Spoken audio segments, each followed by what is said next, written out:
noite, irmãos e irmãs. Que a paz de Deus continue entre nós. Amém.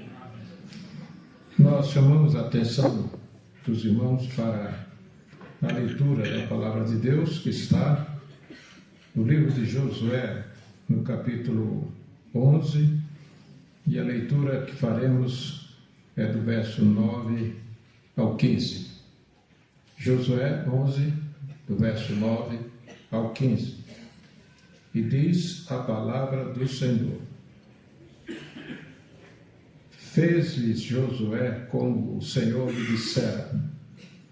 Os seus cavalos jarretou e os seus carros queimou. Nesse mesmo tempo, voltou Josué, tomou a Azor e feriu a espada ao seu rei, porquanto Azor dantes era a capital de todos estes reinos. A todos os que nela estavam, feriram a espada e totalmente os destruíram, e ninguém sobreviveu, e a Azor queimou. Josué tomou todas as cidades desses reis, e também a eles, e os feriu a espada, destruindo-os totalmente, como ordenara Moisés, servo do Senhor. Tão somente não queimaram os israelitas as cidades que estavam sobre os outeiros, exceto Azor, a qual Josué queimou. E a todos os despojos destas cidades e ao gado os filhos de Israel saquearam para si. Porém a todos os homens feriram a espada, até que os destruíram, e ninguém sobreviveu. Como ordenara o Senhor a Moisés, seu servo, assim Moisés ordenou a Josué, e assim Josué o fez.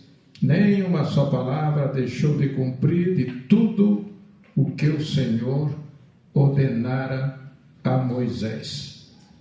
Palavras do Senhor. Oremos por iluminação. Deus Pai, Filho e Espírito Santo, que sejamos iluminados pelo Teu Espírito na leitura desta palavra e nas considerações, na proclamação dessa palavra, para trazer ao Teu povo alegria, bênção, desafios para a vida neste mundo. Por Jesus Cristo, Teu Filho, na unidade do Espírito Santo, assim oramos. Amém. O nosso conjunto Louvate cantou muito bem um primeiro hino aí da série, sobre as vitórias de Josué. Na verdade, isso vem ao encontro, daquilo que lemos no texto sagrado, que fala das vitórias de Josué. São várias vitórias, muitas vitórias, e que só foram possíveis pela graça de Deus. Quando nós pensamos em Josué vencendo as vicissitudes da vida, de sua vida lá atrás, nós pensamos assim em altos e baixos, em provações que nos atingem como seres humanos no mundo, de alguma forma. Todos nós estamos sujeitos a altos e baixos na nossa caminhada. Uma hora nós acertamos, estamos servindo a Deus com alegria. Outra hora, muitas vezes, nós caímos, enfraquecemos, ficamos tristes. Mas também, ao mesmo tempo, Deus nos dá provações para que possamos refinar a nossa fé e que sirvam também como objeto de crescimento para a nossa vida espiritual e para enfrentar as lutas deste mundo. Quando falamos em vicissitudes, nós nos lembramos que problemas na vida todos nós temos. Todos nós temos. Temos problemas. Uns têm mais problemas do que outros, outros têm menos. Muitos são prejudicados na sua vida por doenças, por crises financeiras, por perdas de amigos, de entes queridos, por problemas com filhos, com a família, com a profissão. E até houve quem dissesse, e foi Siddhartha Gautama, o mais conhecido como Buda, né, que dizia assim que viver é sofrer. Será que Buda estava certo quando fez esta afirmação que a vida é só sofrimento? Pelo menos não é o que vimos quando a gente lê a Bíblia Sagrada. Quando abrimos a palavra de Deus, nós vemos aqui a experiência de Josué, que teve provações, teve lutas, teve vitórias também. E assim deve ser também conosco, né? No mundo nós temos também lutas, problemas, temos sofrimentos, mas também temos vitórias. O fato de estar aqui nesse mundo, vivos, falando, ouvindo, indo e vindo, são vitórias que nós temos, né, em relação à nossa vida. Eu dou graças a Deus todo dia, e hoje ainda pensava sozinho, né? Não quis incomodar minha esposa. 79 anos, parece que eu nasci ontem, já estou com isso tudo, não? Muito tempo, não? Mas não estou pedindo a Deus para ir embora, não. Ainda quero ficar um pouco aqui. Ficar um pouco mais, sei lá quanto tempo. Só Deus sabe. Mas significa que Deus está dando bênçãos. Está nos permitindo fazer algo, dizer algo, ouvir alguém, ajudar alguém. São bênçãos que Deus nos concede em relação à vida. Como é que nós vamos então vencer as vicissitudes da vida? E lá no verso 15 que nós lemos, há uma orientação para cada um de nós: cumpra as ordenanças de Deus, fazer a vontade de Deus. Os imperativos de Deus na Bíblia não podiam ser deixados de lado. Imperativo é sempre uma ordem: vai, faz, diga, né? Fale. No Antigo Testamento era necessário cumprir a lei, era necessário cumprir os mandamentos para que o povo continuasse lutando e vencendo. Em outros momentos Deus ordenou, e aqueles que cumpriram foram bem-sucedidos. Foram bem-sucedidos mesmo enfrentando situações de desconforto. Abraão, por exemplo, uma das referências, né, na linguagem, no texto do Antigo Testamento, de um homem que foi provado. Estava lendo outro dia com os meus alunos na faculdade a respeito do Temor e Tremor, que é uma obra de Soren Kierkegaard, né? Quando ele analisa o sofrimento de Abraão. Seria bom que a igreja toda pudesse ler, é uma coisa belíssima, uma página belíssima, e é preciso ler para que essa beleza seja maior. Pois é, e ele fala do sofrimento de Abraão, mas ele fala também da expectativa de Isaac. Queria saber como é que ia terminar aquela história, né? Deus pede o sacrifício de Isaac, e Abraão guarda para si, e um dia ele sai com o seu filho andando, caminhando, e o seu filho um dia indaga, coisa de jovem, né? O que é que a gente vai fazer? O que é que vai acontecer, né? Onde é que está o objeto do sacrifício, que era um cordeiro, né? Qual está o cordeiro, né? O que é que vai acontecer, né? Então, na verdade, Abraão passou por essa grande provação. Mas venceu, ele venceu, para que nós também pudéssemos vencer acreditando nas ordenanças do Pai de Deus. Nós encontramos Moisés aqui, que foi quem antecedeu Josué naquela caminhada para a terra prometida. E Moisés, então, depois escolhe Josué pela vontade de Deus. Mas Moisés passou por grandes provações, né? Logo de saída do cativeiro do Egito, ele passou por uma grande provação. Não tinha caminho, ao mar vermelho pela frente. Eram as areias quentes do deserto de um lado e de outro. E às suas costas estava o grande exército de Faraó. Então ele estava ali numa situação muito desconfortável. E mais ainda, o povo gritando e perguntando: mas Moisés, por que nos tiraste do Egito para morrer aqui desse lugar, que nem sepultura tem? Olha só, o povo se lembrou da sepultura. Se morrer, queremos uma sepultura digna. Eu já decidi, né? Quando eu morrer, minha esposa já sabe, vou ser cremado. Então essa pergunta não vai ter, né? Essa aflição não vai ter. Mas naquela época não havia cremação como existe hoje, não?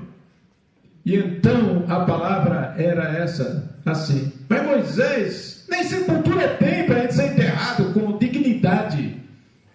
Vamos ser enterrados no meio dessa areia quente aqui.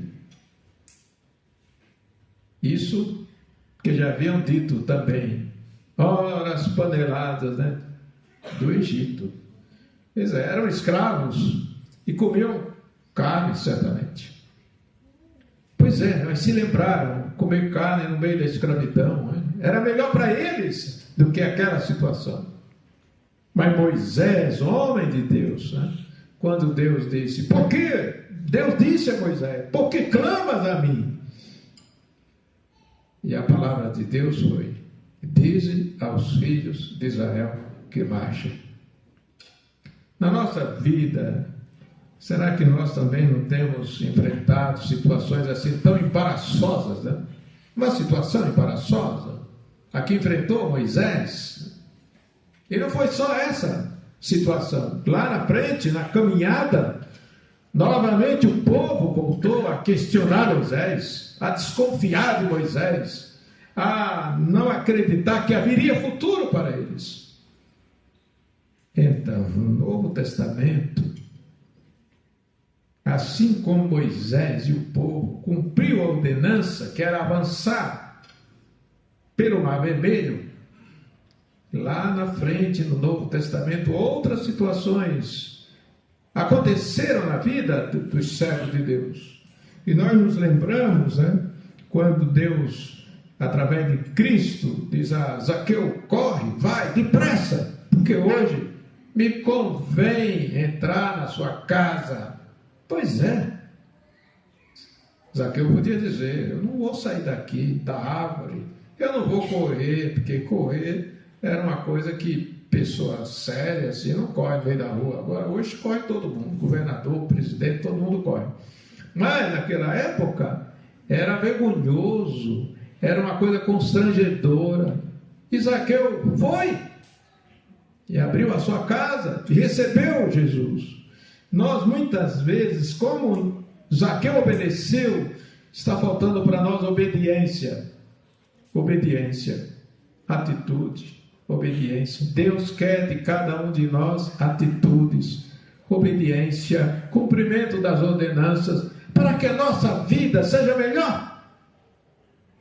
Agora, nenhum pastor, nem eu, nem o reverendo Márcio aqui, pode dizer para você o que é que Deus está falando da sua vida e você não está cumprindo, você não está fazendo, você não está indo, você não está cumprindo a ordenança. Então, o segredo para Josué foi cumprir, como está lá no verso 15, as ordenanças de Deus, orientado por Moisés, que também cumpriu as ordenanças de Deus.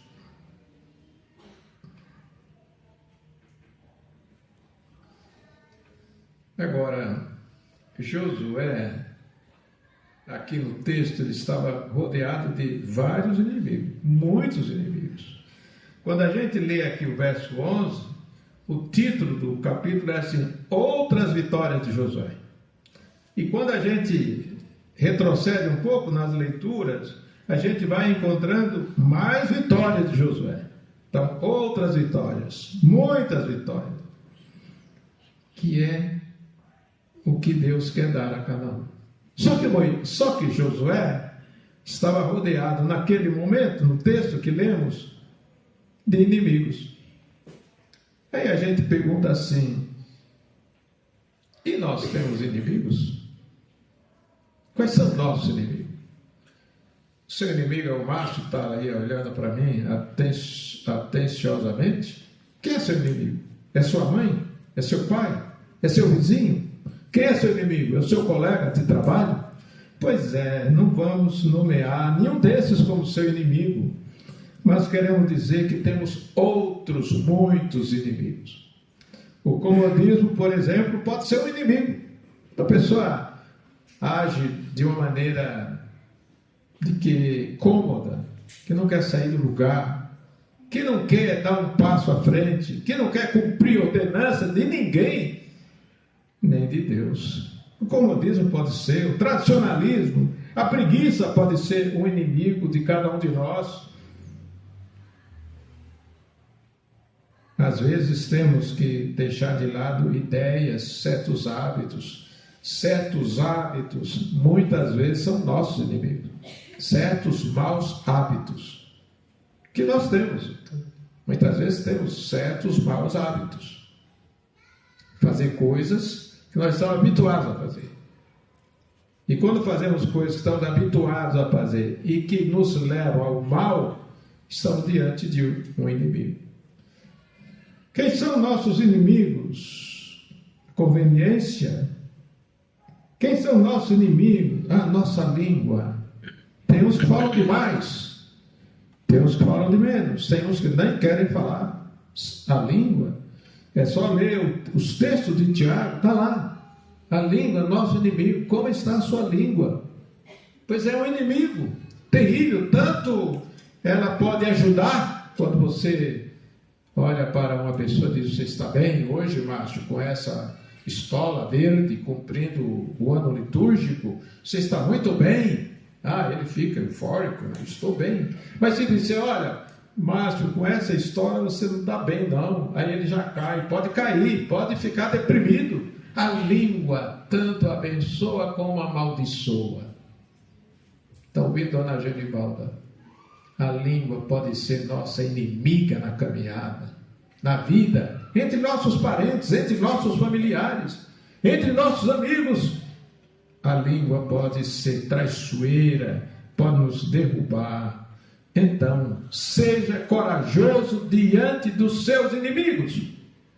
Essa é a ordenança. Corajoso diante dos seus inimigos.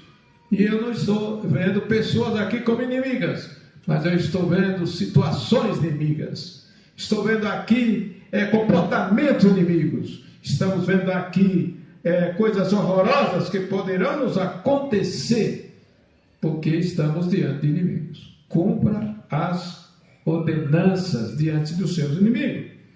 Conte com Deus para vencer os inimigos.